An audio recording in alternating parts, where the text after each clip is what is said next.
Hello everybody, welcome back to my channel. My name's Allison, and if you're new here, welcome to Wonderland.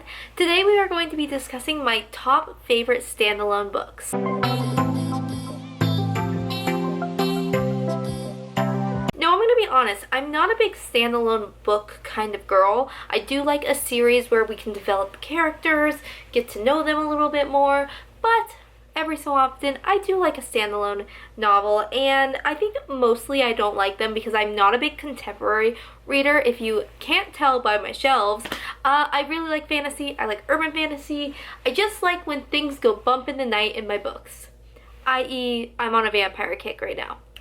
Also fairy kick because I'm reading Sarah J. Maas, but that's beside the point. But a lot of times these novels are contemporary, and I'm just not a contemporary reader, but I'm trying to be better at that. I have a list of 10 favorite standalones that I'm going to go over with you. And if you have any recommendations that aren't on my list, leave them down below because I would love to check them out. These are in no particular order. These are just like my top 10 favorite standalones, and they all kind of stand together. I didn't put them in like a number 1 to number 10. They're all good. The first book on the list is Sadie by Courtney Summers. Now this is a recent read, and I listened to the audiobook, which I highly recommend. This audiobook is so well produced. It's told in dual points of view between a podcast and Sadie herself, and I just really enjoyed it because I am a true crime fanatic. But I really liked that this story was told with the podcast implemented into the story because it kind of gave a different vibe than just through Sadie's eyes, and the ending was really good. It's a book that has left me thinking a month later since I've read it. So that is one of my favorite like true crime standalones, and if you haven't read it, please read it so we can discuss it because I need more people to discuss that one with. Number 2 is Slay by Brittany Morris. Oh my gosh. I had an arc of this from work, and I just was redoing my bookshelves, and I was listening to the audiobook as well, and I was reading it. This book is so well done. It kept me entertained the entire time. I didn't want to put it down. I read it in one night, listened to it, and it just was a story that taught me a lot because it is told by a black narrator. She's a girl who makes a video game for the black community. The video game involves just everything that is like black heritage and black culture, all of that into the game, and it was really cool to see that. This book was really fun because it educated me, but it also just kept me really entertained, and I loved our main character, and I thought Slay, the video game, was just a fun concept, and all of the characters just kept me wanting more from them. There wasn't a character that I didn't want to know more about them. So I felt like Brittany Morris did a really great job, and I will definitely be reading whatever she comes out with next. Number 3 is We Were Liars by E. Lockhart. Oh my gosh. This is another one that I read in one sitting. I definitely did not mean to do this because I think I had school in the morning or something later that day, and I had to get up, and it was just like torture. But if you have not heard of E. Lockhart, she writes stories that are mystery contemporaries. It's about a girl and 3 other families that live on this island during the summer, and something happened the summer before where she's not really sure what's going on. She's not really sure what happened because she has PTSD from it, and you find out in the end what happens. But it's just one of those stories that keeps you wanting more, keeps you really needing to know the mystery at the end, and the mystery at the end is so good. You will not want I didn't guess it, and I always guess mysteries, so I really enjoyed We Were Liars. I did not enjoy her other one, Genuine Fraud, as much, but this one really, it just shocked me in the best ways. Number 4 is Falling Into Place by Amy Sahagan. I adore this book. This book deals with mental health and suicide, so if that is something that you are triggered by or anything like that, I would steer away from this one. But for me, I really like this book. I read it right after If I Stay, that by Gail Forman. That one was another one that I was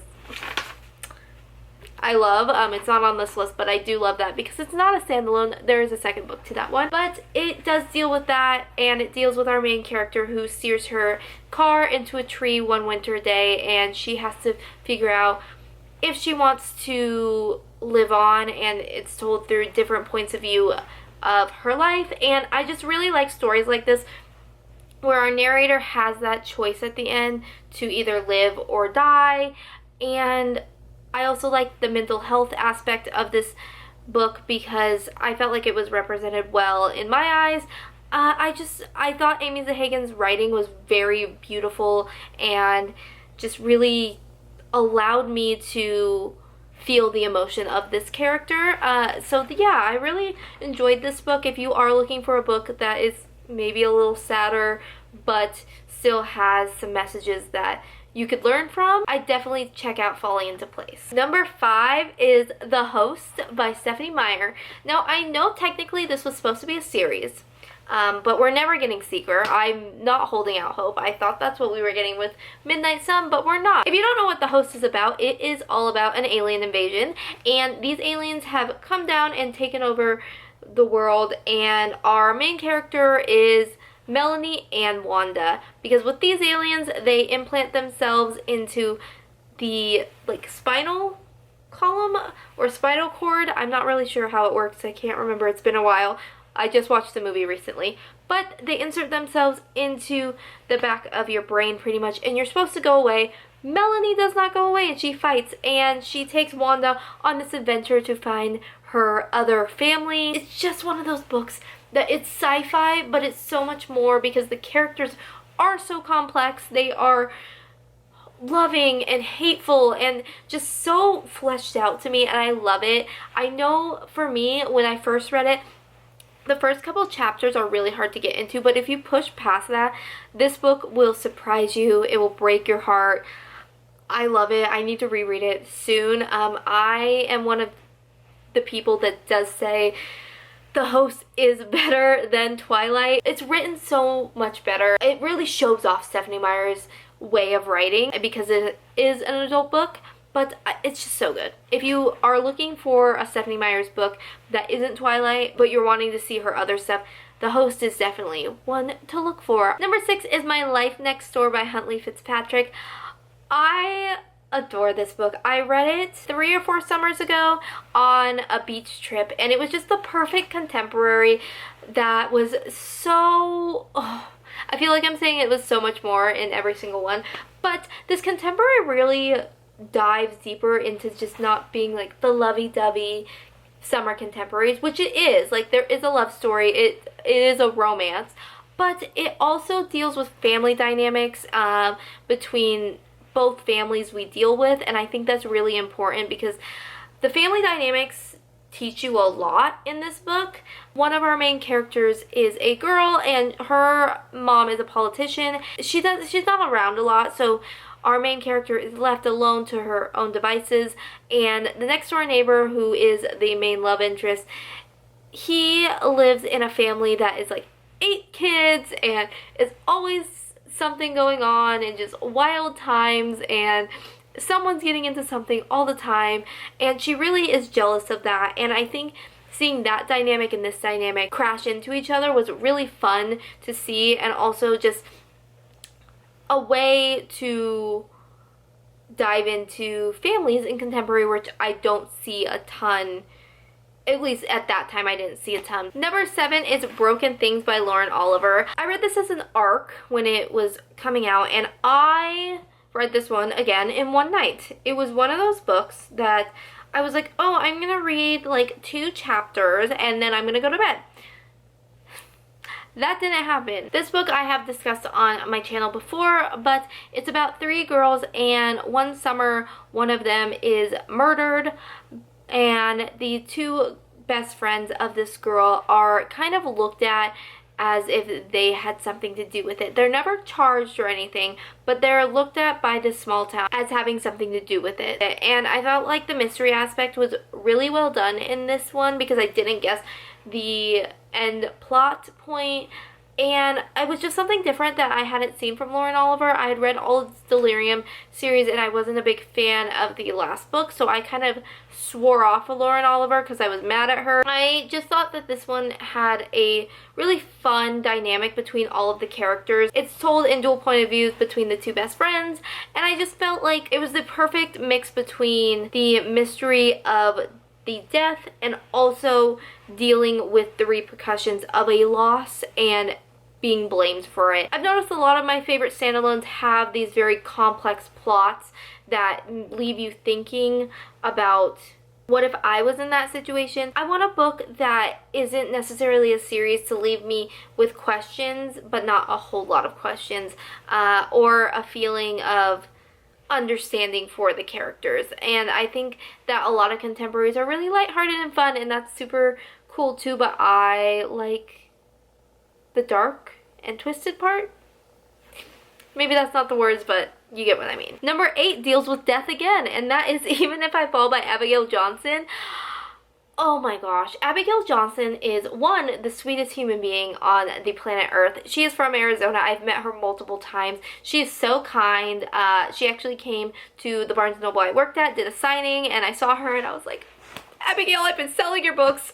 I love them so much. But Even If I Fall was the first book that I read of Abigail's, and it deals with two main characters. The main character that the story is told through, her brother has been convicted of the murder of his best friend, and one summer day when it's raining, of course it has to be raining, the girl is driving down the road and she almost runs over the brother of the dead best friend, and they kind of form a relationship because no one understands them. Although they don't understand each other on a totally level playing field, they understand that both of them have lost something, and she really believes that her brother is innocent and that he would have never done this. But other people in her life are really pushing the fact that he did do this, he is guilty, and it's just really interesting to see her go through that realization of if he's guilty or if he's not.